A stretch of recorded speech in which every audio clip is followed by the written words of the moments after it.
naman ako at nagbabalik para ma-unbox naman natin itong Daiken electric car jack.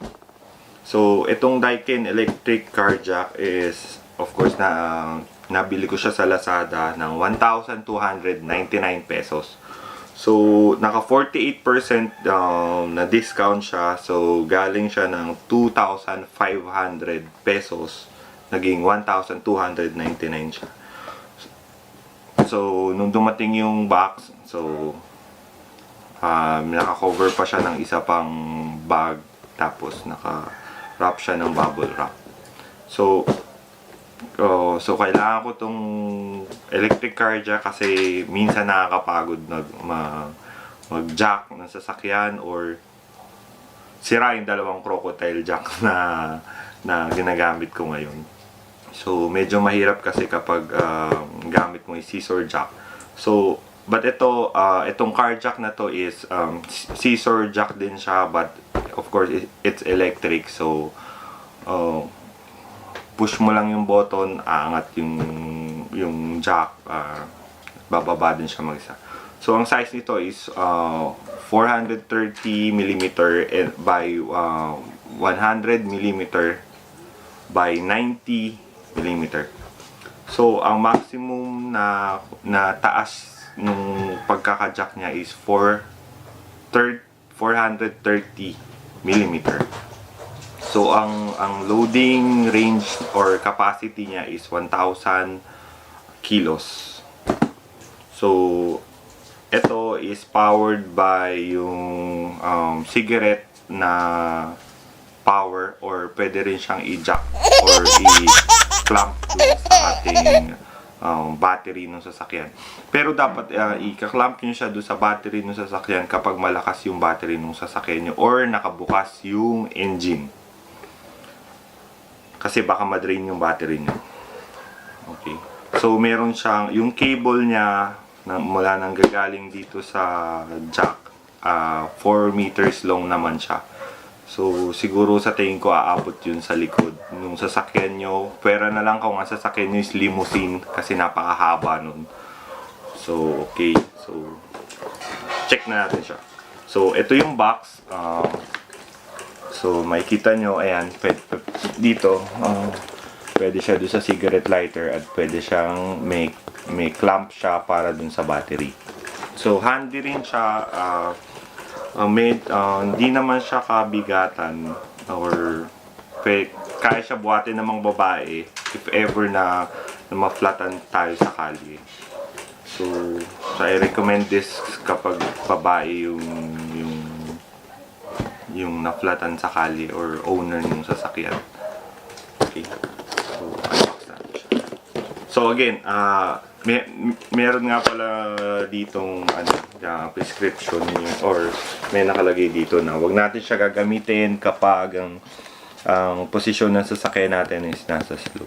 Siyempre baka hindi mabalance nung jack yung ating sasakyan at bumagsak.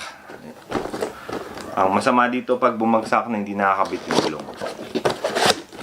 Hirap na siyang i-jack. So sa loob ng box, so, ito yung cables. Tapos, ito yung hindi ko alam kung paano siya gagamitin. Pero, meron siyang kasamang bakal. So, this is the jack. Ito siya. Yan. So, naka-indicate nun sa jack pa rin. Meron details dito. So, ito yung motor nung jack. Ito yung scissor jack. Okay. Tapos, ito yung cables. So, dun sa cable, ito nga yung sa cigarette lighter na powered siya. Pwede nyo siyang i-connect to. Pero, syempre, dapat nakabukas yung engine natin or yung ignition. Pero I recommend na sana nakabukas yung ating engine para may pumapasok na power. Ito rin, yung kanyang positive and negative para sa baterya. Una yung ilalagay parate syempre is yung positive bago nyo ilagay yung negative. Okay. para mas safe tayo. So, ito yung kanyang switch. Okay. So, dito tayo magko-control kung tataas o bababa yung jack. Okay. Tapos, ito yung socket. Pag inikot natin siya, meron ditong socket. So, ipa-plug lang natin siya dito. Okay. Then, okay, we're good. Yun, mamimili na lang tayo kung sa cigarette lighter tayo kukuha ng power or sa battery. So, pupunta ako ng garahe para ma-test ito. 2,000 years later.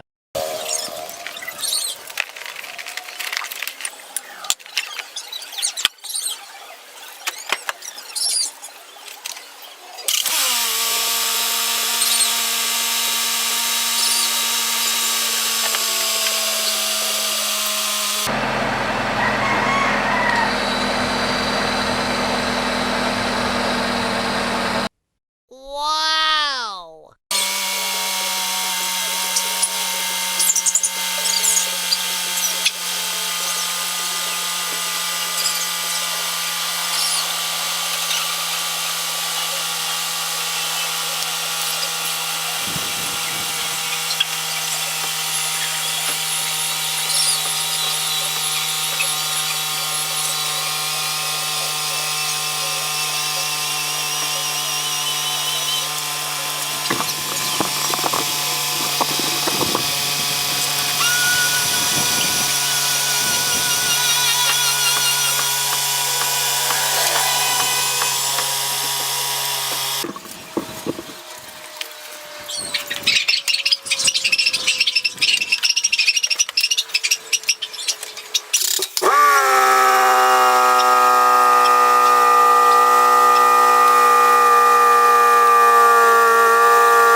So guys, ayun. So na-test na natin siya.